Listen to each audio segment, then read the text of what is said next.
নিয়মিত ড্রেজিং ব্যবস্থার অভাব আশুলিয়া তুরাগ নদী বিলুপ্তির পথে। শিক্ষাবর্ষের ব্যস্ততায় ও ছুটির অভাবে শিশু মেলা দর্শক শূন্য। বেড়িভাত ধ্বংস করে বারু চোরাচালান, পরিবেশ ও জনজীবন হুমকির মুখে। রাজধানীতে নার্সারি বাণিজ্যের প্রসার, দেশের অর্থনৈতিক উন্নয়নে অবদান রাখছেন বিক্রেতারা। অস্থিতিশীল পরিবেশ সৃষ্টি হওয়ায় জাতীয় চিড়িয়াখানায় কমছে পর্যটকদের সংখ্যা। আমি মিষ্টিমণি, আপনারা দেখছেন নিউজ ফ্ল্যাশ। দখল, ভরাট আর দূষণে একটু একটু করে নিখোঁজ হতে চলেছে তুরাগ নদী। নদী হারালে আমরা হারাবো আমাদের ভবিষ্যৎ। নদীর পাড়ে অবৈধ বালুর ব্যবসা, শিল্প ও পার্ক গড়ে ওঠায় নষ্ট হচ্ছে নদীর পরিবেশ। কর্তৃপক্ষের অবহেলা ও নিয়মিত ড্রেজিং ব্যবস্থার অভাবে দিন দিন নদীটির বুকে চর জেগে উঠছে, যার ফলে নদীর গভীরতা কমে গিয়ে নদীটি মৃতপ্রায় হয়ে পড়ছে। এই নদী দিয়ে ব্যবসায়িক জাহাজ চলাচল করলেও নদীটির দিকে নজর নেই বিআইডব্লিউটি এর। আশেপাশে মানুষেরও নেই কোনো যত্ন। শীতের ছুটির মৌসুম, এই সময় পরিবার পরিজন নিয়ে সকালে ভিড় জমায় বিভিন্ন পর্যটন কেন্দ্রে। তেমনই একটি জনপ্রিয় পর্যটন কেন্দ্র শিশু মেলা। ছোট বড় সকলের জন্য এটা বিনোদন কেন্দ্র হলেও শিক্ষাবর্ষের ব্যস্ততায় এবং ছুটির অভাবে শিশু মেলা দর্শক শূন্য হয়ে পড়া সমস্যাটি বর্তমান সময়ে বেশ প্রকট। ফলে একদিকে যেমন শিশুদের মনোরঞ্জন এবং শিক্ষার বাইরের জ্ঞান অর্জনের সুযোগ কমে যাচ্ছে, অন্যদিকে মেলা আয়োজকরাও আর্থিক ক্ষতির সম্মুখীন হচ্ছে।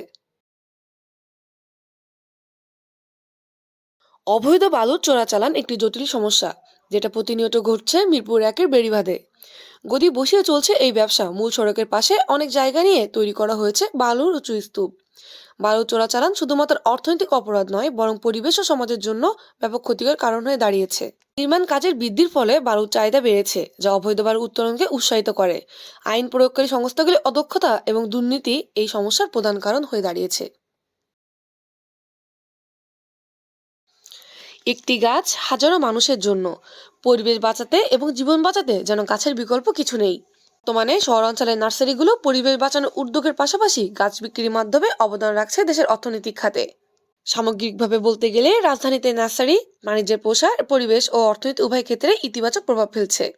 এই প্রবণতা অব্যাহত থাকলে আশা করা যায় রাজধানী আরও সবুজ ও পরিচ্ছন্ন হবে এবং দেশের অর্থনীতিও উন্নতির দিকে এগিয়ে যাবে।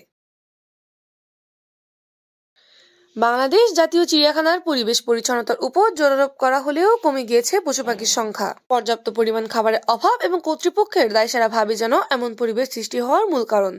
অনেক পশু পাখি বিলুপ্ত হয়ে যাওয়ায় যেন খালি পড়ে রয়েছে খাঁচাগুলো। এছাড়া আইনের সুষ্ঠু প্রয়োগের অভাব যেন সৃষ্টি করেছে বিশৃঙ্খলা, যার ফলে শিশুরা চিড়িয়াখানার প্রকৃত সৌন্দর্য উপভোগ করতে পারছে না, যে কারণে চিড়িয়াখানায় দিন দিন কমে যাচ্ছে দর্শনার্থীর সংখ্যা। আজ এ পর্যন্তই। পরবর্তী আপডেট জানতে আমাদের সাথেই থাকুন।